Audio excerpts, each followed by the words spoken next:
Welcome you all on my YouTube channel English India. This is Sarita Singh. आज के video lecture में हम जिस टॉपिक को डिस्कस कर रहे हैं वो है comparison between infinitive and gerund. Infinitive और जेरेंड में क्या डिफरेंस है, इसी को डिस्कस करेंगे। नॉन फाइनाइट वर्ब 3 टाइप्स के होते हैं, जेरेंड, इन्फिनिटिव्स एंड पार्टिसिपल्स। जेरेंड में भी वर्ब की बेस फॉर्म में आईएनजी को ऐड किया जाता है, किसी भी सेंटेंस में सब्जेक्ट एंड ऑब्जेक्ट की तरह वर्क करती है। इन्फिनिटिव में वर्ब की बेस फॉर्म से पहले टू को ऐड किया जाता है और ये किसी भी सेंटेंस में सब्जेक्ट एंड ऑब्जेक्ट की तरह वर्क करती है। किसी भी सेंटेंस में infinitive and gerund as a subject भी आ सकते हैं एंड एज अ ऑब्जेक्ट भी आ सकते हैं, इंटरचेंजेबल हैं। आप जेरेंड भी यूज कर सकते हैं, इन्फिनिटिव भी यूज कर सकते हैं। इन्फिनिटिव में वर्ब की बेस फॉर्म के आगे टू लग जाता है और जबकि जेरेंड में वर्ब की बेस फॉर्म के बाद में आईएनजी ऐड होता है। इन्फिनिटिव वर्ब की बेस फॉर्म के आगे आप टू को ऐड कर देंगे, कोई भी जो वर्ब का बेस फॉर्म है, जैसे कि run, to play, swim, to swim, तो ये तो इन्फिनिटिव है। तो इन्हीं दोनों के बीच में जो डिफरेंस है उसको डिस्कस करते हैं। तो जो पहला पॉइंट है वो है both infinitive and the gerund can function as a noun. Infinitive and gerund दोनों ही किसी भी सेंटेंस में नाउन की तरह वर्क करते हैं। सेकेंड पॉइंट है इंटरचेंजेबल है when they act as the subject और direct object of a verb.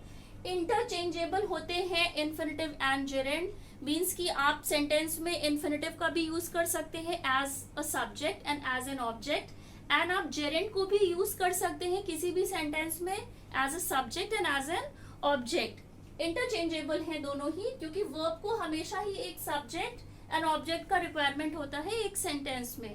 तो वर्ब के लिए जो सब्जेक्ट एंड ऑब्जेक्ट का काम करता है वो नाउन और प्रोनाउन होते हैं, और नाउन और प्रोनाउन की जगह हम वर्ब से भी नाउन का वर्क ले सकते हैं जब हम वर्ब की बेस फॉर्म के बाद में आईएनजी को ऐड कर देते हैं या वर्ब के बेस फॉर्म से पहले टू को ऐड करके उसको इन्फिनिटिव बनाते हैं। एग्जाम्पल देखते हैं इसी से रिलेटेड। फर्स्ट एग्जाम्पल है to win is everything. To win, यहाँ पर विन वर्ब का बेस फॉर्म है, वर्ब के बेस फॉर्म से पहले टू को ऐड किया गया है, इन्फिनिटिव की तरह वर्क कर रहा है, सेंटेंस का सब्जेक्ट है और ये है वर्ब, वर्ब के लिए सब्जेक्ट का काम कर रहा है infinitive. To win is everything. और यहाँ पर अभी हमने डिस्कस करा था कि इंटरचेंजेबल होते हैं, इन्फिनिटिव की जगह हम जेरेंड का भी यूज कर सकते हैं क्योंकि जेरेंड भी सेंटेंस में सब्जेक्ट एंड ऑब्जेक्ट की तरह वर्क करता है। नेक्स्ट एग्जांपल में विनिंग है, यहाँ पर वर्ब की बेस फॉर्म के बाद में आईएनजी को ऐड कर दिया गया है और ये जेरेंड है, सेंटेंस में सब्जेक्ट की तरह वर्क कर रहा है। जेरेंड सब्जेक्ट में, सेंटेंस में सब्जेक्ट की तरह वर्क कर रहा है, इस यहाँ पर वर्ब है, वर्ब के लिए सब्जेक्ट का काम कर रहा है। तो इंटरचेंजेबल है, टू विन इज एवरीथिंग भी आप कह सकते हैं, ग्रामेटिकली ये करेक्ट है। एंड विनिंग इज एवरीथिंग, यहाँ पर आपने जेरेंड का यूज किया है वर्ब की बेस फॉर्म में आईएनजी को ऐड करके, तो टू विन इज एवरीथिंग ये भी करेक्ट सेंटेंस है। और आप इसको ऐसे भी लिख सकते हैं विनिंग इज एवरीथिंग, जहां पर विनिंग एज ए जेरेंड आया है, सब्जेक्ट की तरह वर्क कर रहा है। थर्ड एग्जाम्पल है आई लव टू स्विम। आप ये देख रहे हैं कि यहाँ पर जो आई है ये सेंटेंस का सब्जेक्ट है, लव यहाँ पर मेन वर्ब की तरह वर्क कर रही है। I love to swim.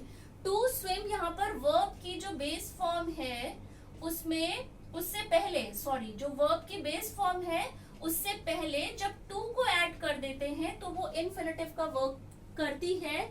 और ये यहाँ पर जो टू विन है ये सेंटेंस में वर्ब के लिए ऑब्जेक्ट का काम कर रही है। सब्जेक्ट एंड ऑब्जेक्ट हमेशा ही नाउन और प्रोनाउन होते हैं। इन्फिनिटिव यहाँ पर टू विन है, I love to win, to win infinitive है, ऑब्जेक्ट आया है, वर्ब के लिए ऑब्जेक्ट का काम करा है। नेक्स्ट एग्जाम्पल में आई लव विनिंग। विनिंग यहाँ पर एज अ जेरेंड आया है, एज अ जेरेंड आया है, ऑब्जेक्ट का काम किया है। यहाँ पर आई यहाँ पर सेंटेंस का सब्जेक्ट है। आई लव विनिंग या आई लव टू विन दोनों ही सेंटेंस करेक्ट है। इंटरचेंजेबल होते हैं इन्फिनिटिव एंड जेरेंड। लास्ट जो एग्जाम्पल है वो बहुत ही इंटरेस्टिंग है। यहाँ पर जो बताया गया है, जो एग्जाम्पल में है उसमें कि आप एक ही सेंटेंस में जेरेंड का use as a subject and as an object कर सकते हैं, एंड इन्फिनिटिव का यूज भी आप एक ही सेंटेंस में as a subject and as an object कर सकते हैं। एग्जाम्पल देखते हैं। Breathing means living, breathing means living, living भी यहाँ पर जेरेंड है ऑब्जेक्ट की तरह आया है और ब्रीदिंग भी यहाँ पर जेरेंड की तरह ही वर्क कर रहा है और ये सेंटेंस में एज अ सब्जेक्ट की तरह वर्क कर रहा है। Breathing means living, breathing gerund है, सब्जेक्ट में सब्जेक्ट की तरह आया है एंड लिविंग यहाँ पर एज एन ऑब्जेक्ट की तरह आया है। तो एक ही सेंटेंस में जेरेंड सब्जेक्ट एंड ऑब्जेक्ट की तरह वर्क करते हैं। लास्ट एग्जांपल है to breathe is to live. तो जो दोनों ही फॉर्म है वो इन्फिनिटिव है, वर्ब की बेस फॉर्म से पहले टू को ऐड किया है एंड यहाँ भी वर्ब की बेस फॉर्म से पहले टू को ऐड किया गया है। सेंटेंस में ये एज अ सब्जेक्ट आया है और to live as an object की तरह वर्क कर रहा है। तो कहने का मतलब यही है कि जेरेंड भी किसी सेंटेंस में सब्जेक्ट एंड ऑब्जेक्ट की तरह आ सकता है। ब्रीदिंग मीन्स लिविंग एंड जो इन्फिनिटिव है वर्ब की बेस फॉर्म से पहले टू को ऐड किया है। To breathe means to live, यहाँ पर इन्फिनिटिव एज अ सब्जेक्ट की तरह भी आया है सेंटेंस में एंड एज एन ऑब्जेक्ट की तरह भी आया है। तो आज के वीडियो लेक्चर में हमने डिस्कस करा है कि comparison between infinitive and gerund. Gerund and infinitive किसी भी सेंटेंस में सब्जेक्ट एंड ऑब्जेक्ट की तरह वर्क करते हैं, इंटरचेंजेबल होते हैं। हम इन्फिनिटिव का भी यूज कर सकते हैं, उसकी जगह पर हम जेरेंड का भी यूज कर सकते हैं as a subject and as an object. Related example हमने डिस्कस कर लिए हैं। तो आज के वीडियो लेक्चर में बस इतना ही, मिलते हैं अपने नेक्स्ट वीडियो लेक्चर में। चैनल को लाइक, सब्सक्राइब एंड शेयर जरूर करिएगा, बेल आइकन को प्रेस कर दीजिएगा, आपको टाइमली सारे नोटिफिकेशंस मिलते रहेंगे। टिल देन टेक केयर, मिलते हैं अपने नेक्स्ट वीडियो लेक्चर में।